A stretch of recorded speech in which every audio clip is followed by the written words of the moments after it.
An important skill set that every lawyer must have is to know how to read judgments, because बहुत से judgments हमें पढ़ने पड़ते हैं in our career, and it is important to know कि किस तरह से हम इन judgments को effectively पढ़ें, because that really affects our understanding of law to a great deal. Hi guys, I am Ayushi and welcome to law digest. ये video relevant है सभी लॉ स्टूडेंट्स के लिए, लॉ एस्पिरेंट्स के लिए जो लॉयर्स बनना चाहते हैं इन फ्यूचर, प्रैक्टिशनर्स के लिए who sometimes struggle with judgments, and all the people who are interning and anyone who wants to know कि जजमेंट को कैसे पढ़ा जाए।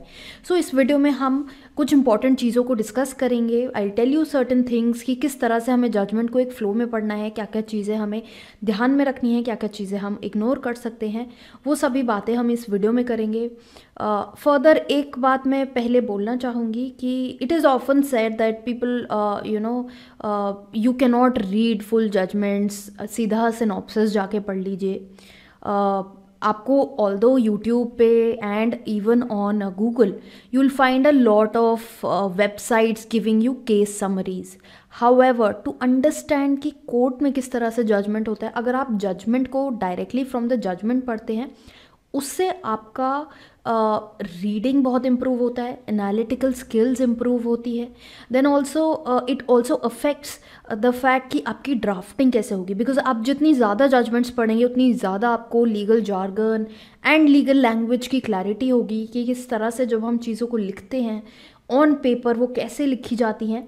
तो जजमेंट्स अगर हम डायरेक्ट जजमेंट की PDF कॉपी से पढ़ेंगे तो ज़्यादा बेटर रहेगा। And judgments are easily available. अगर सुप्रीम कोर्ट का जजमेंट है तो सुप्रीम कोर्ट की वेबसाइट पे आप जजमेंट्स टैब में जाके you can find the judgment. There are different criterias listed कि आप केस नंबर से ढूंढ सकते हैं, जज के नाम से ढूंढ सकते हैं, कॉज टाइटल से ढूंढ सकते हैं, पिटिशनर के नाम से ढूंढ सकते हैं। Various methods are given and you can fetch the judgements.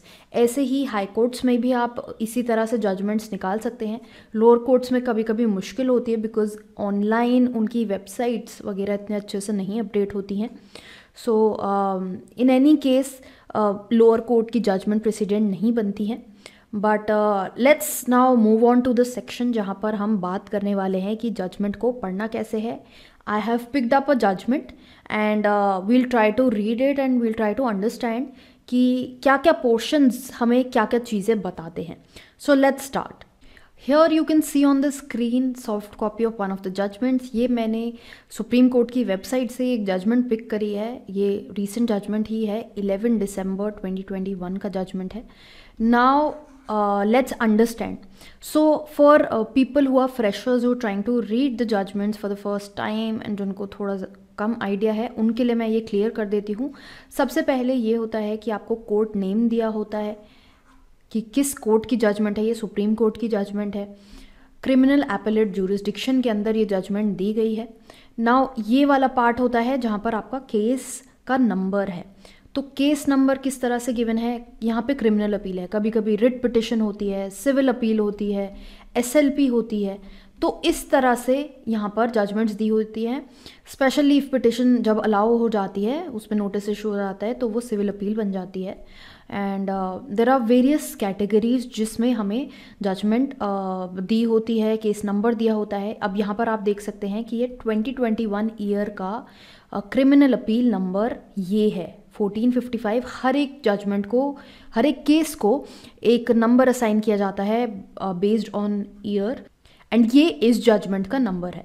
Then next you can see the cause title. यहाँ पे एपेलेंट वर्सेस रिस्पोंडेंट यहाँ पर दिया हुआ है कि एपेलेंट है state of Odisha and respondent है प्रतिमा मोहंती।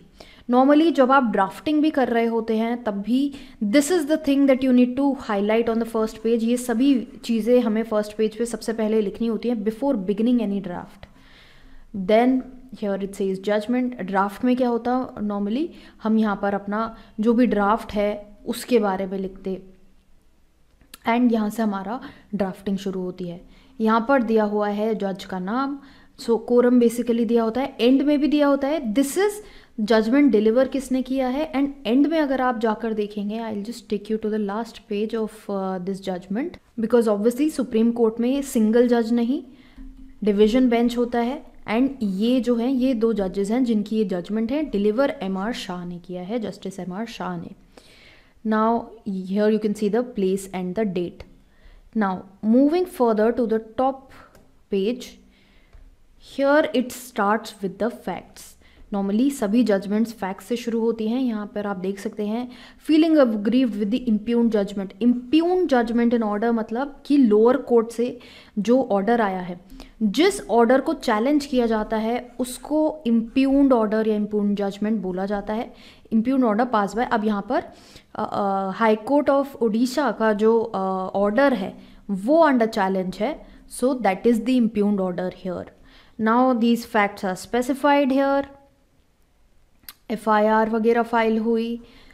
ये बेसिकली केस रिलेट करता है कि कुछ पब्लिक सर्वेंट्स थे and they were occupying certain positions in the BDA that is Bhubaneswar development authority.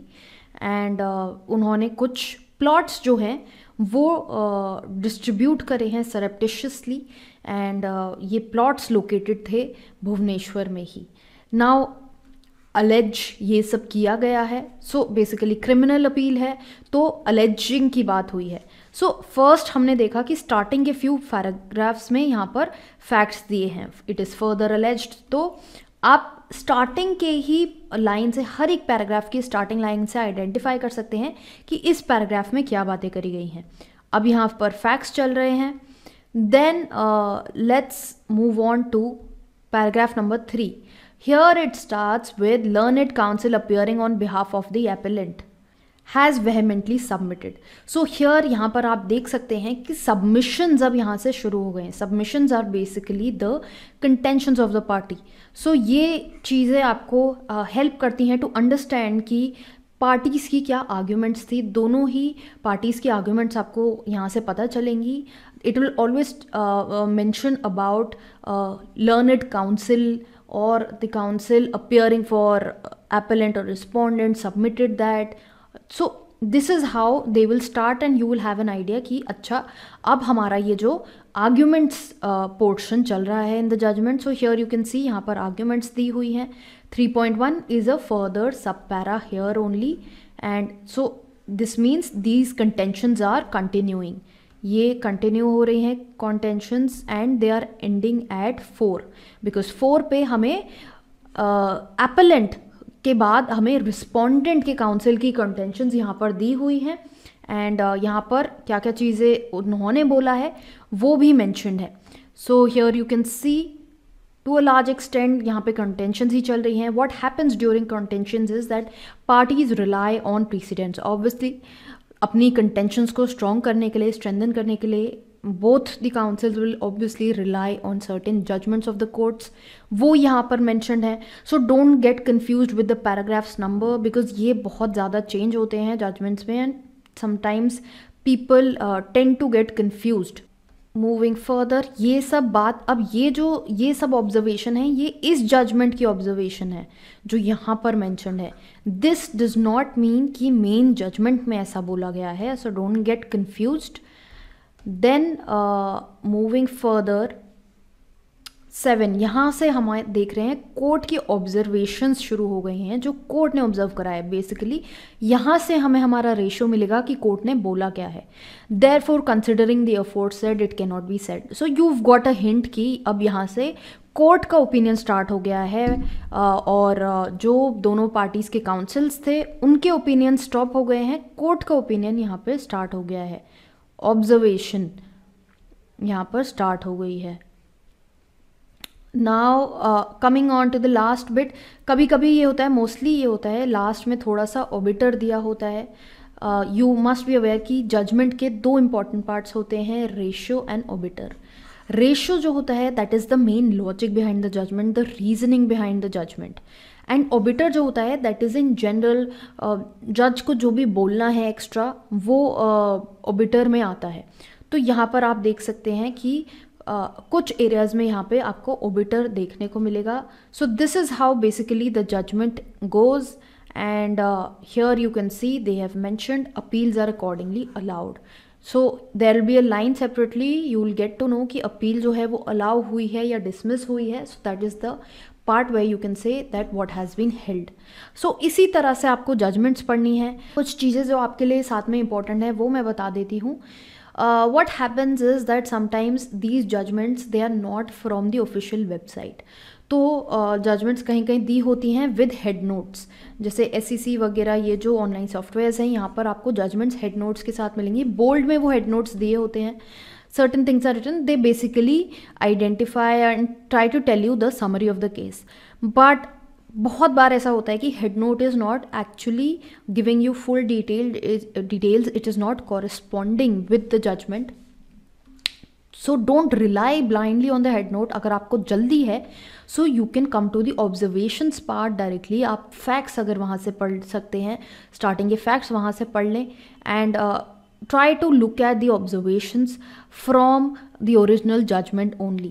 Then जब आप जजमेंट पढ़ रहे हैं तो फ्लैग करते जाइए जो आपको लग रहा है रेशो जो आपको हेल्प कर सकता है. For example you looking out at a judgment ताकि आप अपनी मोट प्रॉब्लम में उसका सपोर्ट ले सकें, तो वहाँ पर आपको फ्लैगिंग इंपॉर्टेंट हो जाएगी. If you are drafting certain thing or you're preparing a legal research case note, anything you're preparing, तो उसके लिए भी आपको हेल्प करेगा कि you flag the important parts. Her paragraph के अपने आप साथ में नोट्स भी बना सकते हैं. And if you have a hard copy of the judgment with you, आप हर पैराग्राफ के साइड में भी मेंशन कर सकते हैं कि इस पैराग्राफ में क्या लिखा है, ताकि आपको वो जजमेंट दोबारा से ना पढ़नी पड़े. Specially for the landmark cases आप ऐसा नोट हमेशा के लिए बना लीजिए ताकि आपको वो throughout your career it will be of help. अगर आप उस एरिया में डील करते हैं तो it will really help you. Then at the same time the other thing that I'd like to tell you is कि जब आप जजमेंट पढ़ रहे हैं so you have to see कि what legal provision is applying. तो उस legal provision के लिए for better understanding of the judgment, for better understanding of the case, what you can do is आप बेयर एक्ट्स साथ में अपने रखिए जब आप जजमेंट पढ़ रहे हैं. हार्ड कॉपी नहीं है, soft copy online everything is available. You can open the bare act and you can refer to the specific section that is being talked about. उससे और ज़्यादा क्लैरिटी आने के चांसेस रहते हैं. And that is essentially what I had to discuss with you judgement को लेके. अगर आप कुछ रिसर्च कर रहे हैं, you writing judgements, so try कीजिए that you also write in this manner only, that you give facts, issues, contentions of the parties, observations, and what was finally held by the court. So that was all on judgments. I hope आपको थोड़ी सी help मिली होगी judgments पढ़ने में, because I know it can get lengthy and people get confused in paragraphing. जैसा कि मैंने बोला कि पैराग्राफ आप स्टार्टिंग से नोट करके चलिए क्या पैराग्राफ्स चल रहे हैं, क्योंकि बीच में कोई और जजमेंट्स जब साइट करी जाती हैं तो उनके पैराग्राफ्स रिप्रोड्यूस करे जाते हैं. जैसे यहाँ पर 31 आप देख रहे हैं, because obviously if the court wants to rely on this judgment, they want to read this particular judgment, they can directly go to paragraph number 31 in the soft copy of that judgment. That is why these paragraph numbers are given. तो you don't get confused in this. ये जो बातें होती हैं generally ये courts में होती हैं या आइटलिक्स में होती हैं. So you will get an idea कि ये सब जजमेंट जो उसमें रेफ़र करा गया है जजमेंट उसकी ऑब्जर्वेशन है, ना कि मेन जजमेंट की. With this, I'll just end this video. In case you're looking for updates like these and you want to get the hang of law as a subject, then you can follow us here as well as on Instagram, जहाँ पर हम daily कुछ ना कुछ आपके लिए legal updates डालते हैं. हमारा इंस्टाग्राम हैंडल आपको डिस्क्रिप्शन में मिल जाएगा ऑफ दिस वीडियो, नीचे आपको डिस्क्रिप्शन में देखने को मिल जाएगा. And further you can subscribe to this channel ताकि ऐसी वीडियोज़ की नोटिफिकेशंस आपके पास आती रहें, एंड बेल आइकॉन दबाना ना भूलिएगा.